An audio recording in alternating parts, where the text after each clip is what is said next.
আকাশযুদ্ধ মানে সবচেয়ে বড় চ্যালেঞ্জ, শত্রুর বিমান, ড্রোন কিংবা মিসাইল থেকে দেশকে রক্ষা করা। আর তাই খুব দরকার শক্তিশালী এয়ার ডিফেন্স সিস্টেম। আজকের ভিডিওতে আমরা জানব বাংলাদেশের হাতে বর্তমানে কি কি এয়ার ডিফেন্স সিস্টেম আছে আর ভবিষ্যতে কোন কোন আধুনিক সিস্টেম আনার পরিকল্পনা রয়েছে। বাংলাদেশ সেনাবাহিনীর হাতে আছে FM90 সিস্টেম। এটা চীনের তৈরি HQ-7 এর উন্নত সংস্করণ। এর মাধ্যমে 15 কিলোমিটার পর্যন্ত শত্রুর বিমান বা মিসাইল ধ্বংস করা সম্ভব। আরও আছে CS বা AA-3 অ্যান্টি এয়ারক্রাফট গান। এগুলো 35 মিলিমিটার ক্যালিবারের গান, যা ড্রোন বা নিচুতে উড়া বিমান টার্গেট করতে খুবই কার্যকর। এবং সেনাদের হাতে রয়েছে QW-18A এবং FN-16 টাইপের ম্যানপ্যাডস, যা কাঁধ থেকে ছোড়া ক্ষেপণাস্ত্র। এগুলো নিচু উচ্চতায় শত্রুর বিমান বা হেলিকপ্টার ধ্বংস করতে পারে।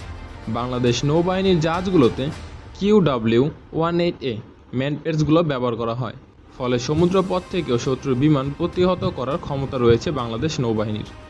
এবং বাংলাদেশ বিমান বাহিনীর হাতে আছে FM90 সিস্টেম, যা বিমান ঘাঁটি রক্ষায় ব্যবহার করা হয়। যুদ্ধবিমানের মধ্যে রয়েছে MiG-29 ও F-7 সিরিজ, যেগুলো শত্রুর বিমান মোকাবিলায় সবচেয়ে বেশি কার্যকর।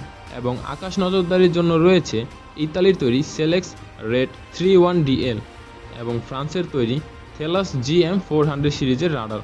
এগুলো 400 থেকে 500 কিলোমিটার দূর থেকে শত্রুর বিমান শনাক্ত করতে পারে। বাংলাদেশ ইতিমধ্যেই চীনের সাথে HQ-17AE এবং FK-3 কেনার প্রক্রিয়া শুরু করেছে। এগুলো এলে বাংলাদেশের আকাশ প্রতিরক্ষা অনেক শক্তিশালী হবে।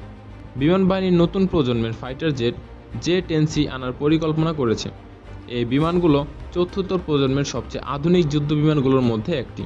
শুধু তাই নয়, বাংলাদেশ সেনাবাহিনী যুক্তরাজ্যের স্কাই স্যাভার এয়ার ডিফেন্স সিস্টেমও পর্যবেক্ষণ করছে, যদিও এখনও কেনার কোনো চুক্তি হয়নি।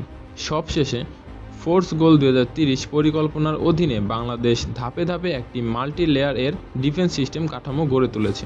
সংক্ষেপে বললে, বর্তমানে বাংলাদেশের হাতে রয়েছে FM90, SA, AA-3 গান, ম্যানপ্যাডস আর আধুনিক রাডার সিস্টেম। এগুলো শত্রু ড্রোন বা ফাইটার মোকাবিলায় সক্ষম। তবে সবচেয়ে বড় চ্যালেঞ্জ হলো মাঝারি ও দীর্ঘ পাল্লার এয়ার ডিফেন্স এখনও সীমিত। এর জন্য ভবিষ্যতে FK-3, HQ-17AE এবং আধুনিক ফাইটার জেট J-10C আনার পরিকল্পনা করা হয়েছে। এই সবগুলো আসলে বাংলাদেশের আকাশ প্রতিরক্ষা এক নতুন স্তরে পৌঁছে যাবে। ভিডিওটি ভালো লেগে থাকলে লাইক দিন, সাবস্ক্রাইব করুন আর কমেন্টে জানান আপনার মতামত। বাংলাদেশ এয়ার ডিফেন্সের সবচেয়ে বেশি কী দরকার। দেখা হবে পরের ভিডিওতে। ধন্যবাদ।